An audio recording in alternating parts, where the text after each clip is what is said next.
तुलसी नंदा की आवाज में सुनिए मछली ले ले वो टनाका बाई।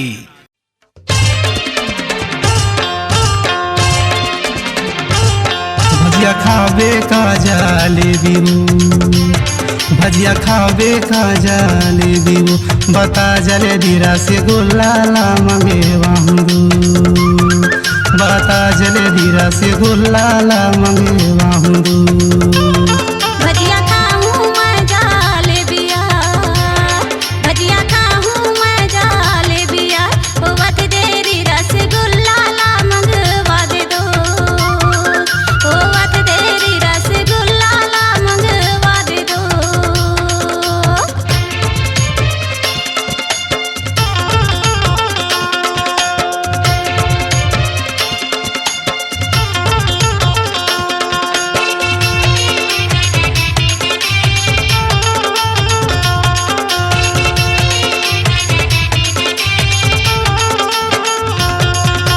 आमा के चटनी नींबू के अचार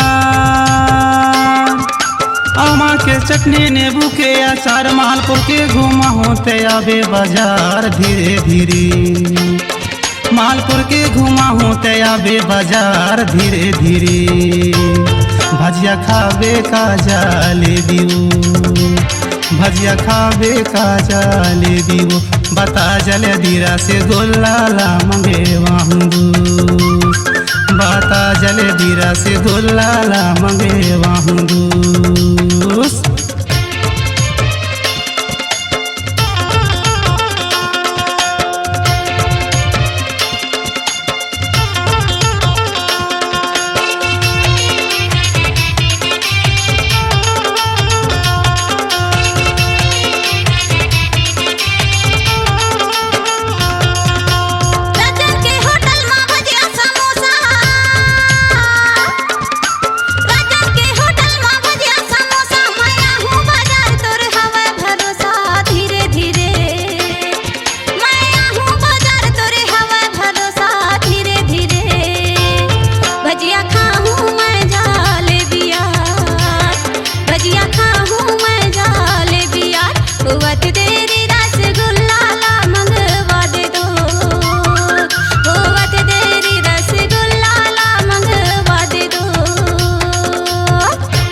चना के भजिया जलेबी के मान चना के भजिया जलेबी के माँ रसगुल्ला महारानी तुर तरसे परान धीरे धीरे रसगुल्ला महारानी तुर तरसे परान धीरे धीरे भजिया खावे का जलेबी भजिया खावे का जलेबी बता जलेबी रसगुल्ला ला मंगे वाहू बता जलेबी रसगुल्ला ला मंगे वाहू भजिया खाऊं मैं जलेबिया भजिया खाऊं मैं जलेबिया वत देरी रसगुल्ला ला मंगवा दे दो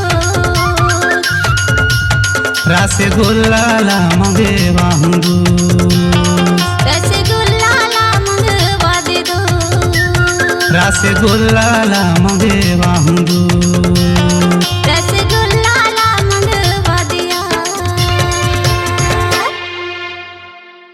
सांस्कृतिक लोक कला मंच माया के भेजे मिठाई नर्मदा टोला छपरा जिला डिंडौरी मध्य प्रदेश की प्रस्तुति।